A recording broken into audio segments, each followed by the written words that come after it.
In order to go into the augmented reality services in more detail, let us first have a look on the mixed reality continuum to understand the settlement of AR services better. To the left, you can see physical objects as they are encountering us every day. Kids are playing in the sand and they feel the objects, they see the objects, and they can move the objects, they can interact. So this is what we want to bring up finally also in an artificial environment. Augmented reality is to put additional artificial objects into the perception of the real environment. As you can see, for example, this furniture is put at the place right, rectified also with the geometry of the real world environment. And to the right, you can see the fully artificial environment technology, immersive virtual reality. To the left already, the immersing of a person into a cave, an automatized virtual reality, the person can move in it. And to the right, the eyes, the perception of fully immersed into the head-mounted display, and the body can interact with some kind of control technologies. Yeah, the history of augmented reality goes back to some maybe monstrous equipments at the initial time, but of course it progressed, and today maybe all the youngsters have already augmented reality installed on their smartphones. And what is encountered today in terms of augmented reality services is, on the one hand, object-based manuals for intuitive guidance for technical equipment. To the left or top row in the center, you can see, for example, a guidance system if you're around in the shopping environment, giving some kind of annotations in terms of offers for cheap products and so on. To the right, there's the assistance for orientation, navigation, for example, at the airport. And the bottom left, you can see augmented information to handle technical equipment, and to the right, at home in the household, also some kind of assistance. Yeah, this kind of augmented reality data glasses get more and more miniaturized. Of course, the Google system has been spread over the whole community.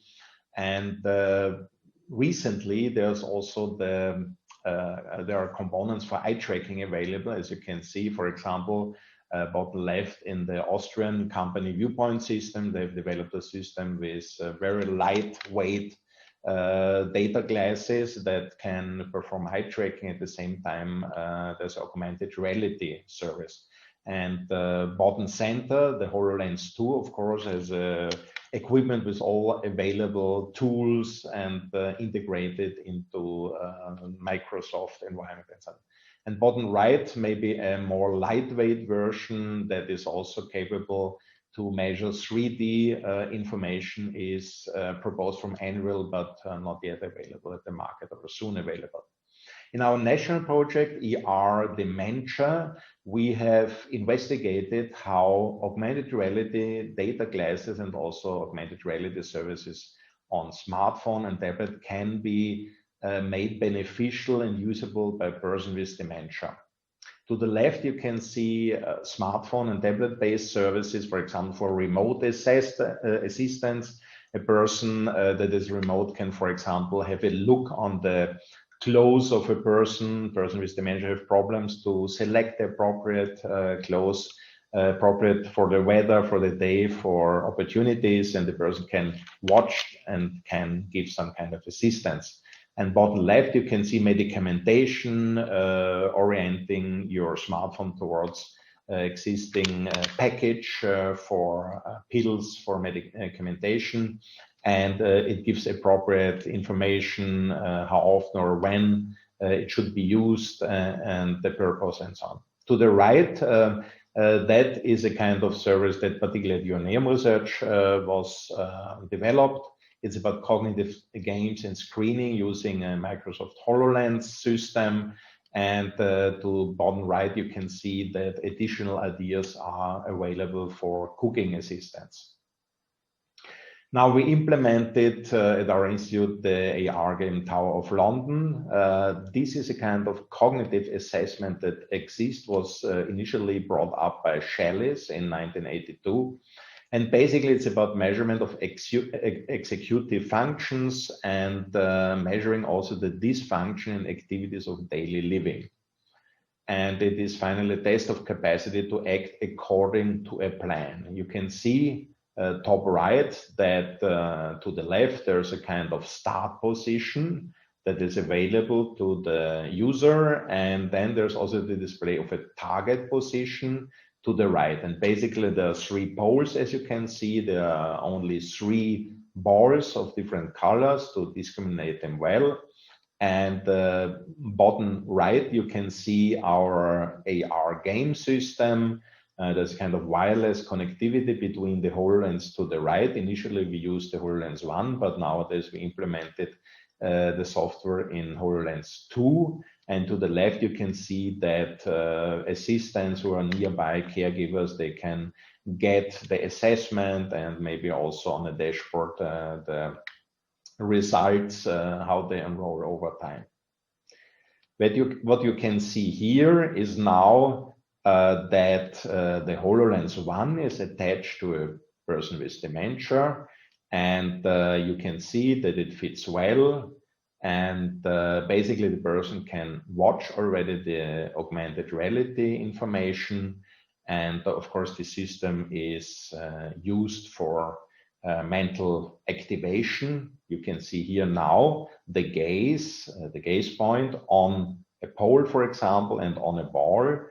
And the person can look at the source and at the target, the start and the target position, and then place a ball by clicking, looking at the target position and clicking with the hand, with the control device, with the mouse device, and then the ball is moving to the target. And to the right, you can see the target position that is kind of used for developing a plan how to move the balls around in order to arrive at this target position. And now you see that the target position has been achieved and that is displayed, and the person can go on with the additional play. Now we have performed a study with the implementation in the HoloLens 2 following the Wiener test method, also called DOLF, with 12 employees. That was at the time where it was impossible to access a person with dementia at their home due to the pandemic, COVID-19. So in a first step, we did a study with 12 employees at Joanneum Research with mean years of age of 49.9, and at least 33% of the study participants were female. And we applied 34 exercises as it is done in the Wiener test method, 6 easy exercises for introduction, followed by 3 moves. This is the depth of the planning that is needed to achieve the target position.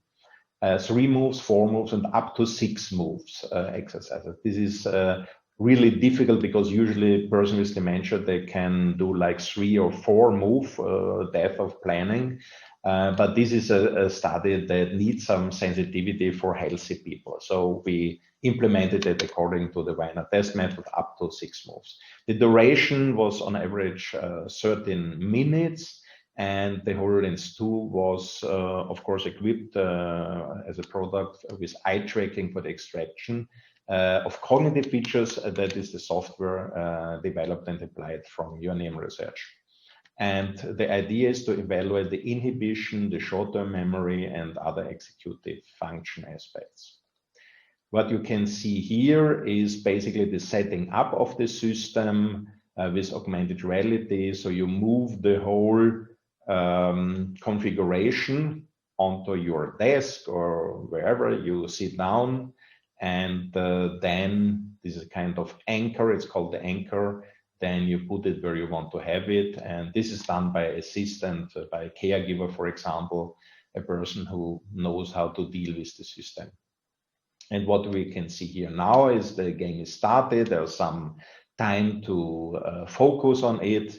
And the green dot that is moving around indicates the position of your gaze with respect to the artificial environment that is displayed accordingly to 3D geometry into the environment. And you can see here, of course, the person looks to the right always to this kind of target position and tries to move, and then is hitting a button to proceed.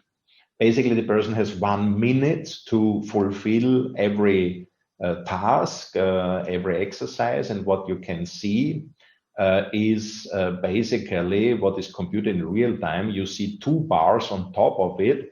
The orange bar indicates basically the concentration of the person in a moment, and the blue bar indicates a kind of eye movement feature, the rate of number of saccades per time interval, which is basically 5 to 10 seconds in our application. And as you can see, it gets more and more difficult, but starting on a low level with 3. Here it's still 2 moves that you have to perform. Yeah, what you can see here is a member of the field study that we've done at our institute, so it's anonymous, and you can see the person looks in the environment. To the left, you see time synchronized, what is displayed in the headset of the person, what he can see, and yeah, basically performs it well and then goes on and so forth. Yeah, so to conclude, in total, augmented reality glasses with eye tracking, they enable new dimension of human factors measurements, cognitive assessment in real time, as we have implemented. You remember the bars that were evaluated in real time.